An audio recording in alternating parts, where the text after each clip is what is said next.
Kind of.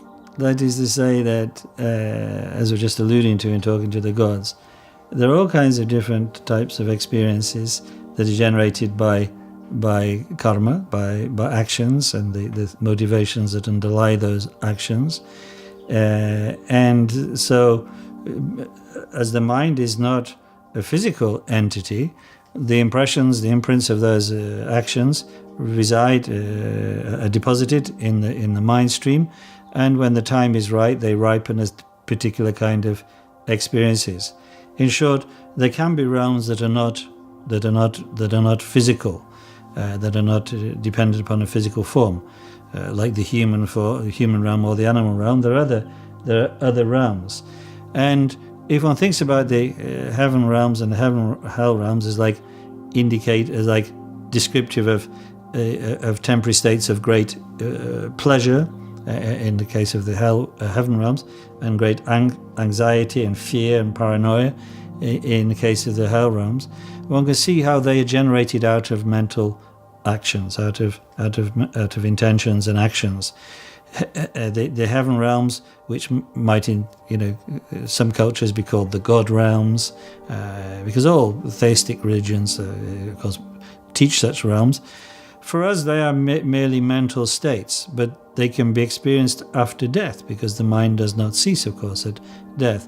And so somebody who's lived a life that has been kind of, as it were, irradiated by virtue, in which they developed some kind of spiritual focus, perhaps through devotion to gods, or perhaps to train themselves to be, to have some of the qualities of the gods, they might well be reborn after death temporarily in such an exalted state, where kind of, as it were, the grossness of physicality is totally absent, and one just enjoys the pleasure of kind of enhanced perceptions. That's the heaven realms. Different cultures will populate them, as it were, with different figures, like the Vedic gods of ancient India, or the Christian heavens, or so on and so forth. So the description will be culturally filtered. But for us, even though such realms may well exist, they are temporary. They are still samsaric. They will come to an end. Beings in the heaven realms have no more wisdom than we do. In fact, it's almost less capacity for wisdom, because they're intoxicated by their temporary good fortune. The hell realms too exist, not because somebody has created them to punish the evil. There is no God who administers this universe, who rules who should go to heaven and who should go to hell. You create your heavens out of your actions and choices. You create your hells out of actions and choices. So somebody who's lived a life in which hatred and aggression have come to the fore, so that for him or her, it's like the others are intrinsically an enemy. The world is intrinsically an enemy. Their mind is full of such claustrophobia and fear that at the time of death, after the time of death, then that will flood their mind, and the hallucinatory experiences, which we'd call the very sufferings of hell, will certainly arise for them.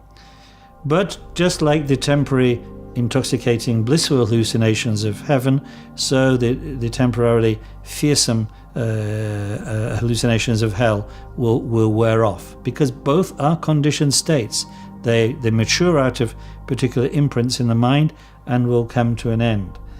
So we should fear hell. We should fear, in fact, the capacity of our deranged emotions of hatred and so on to produce hell. We should fear that, and therefore wise up and overcome hatred.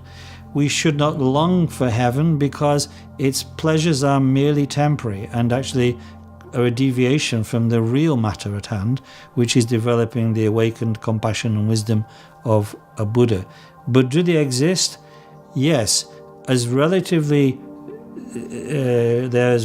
true as any other samsaric appearance fabricated from mind.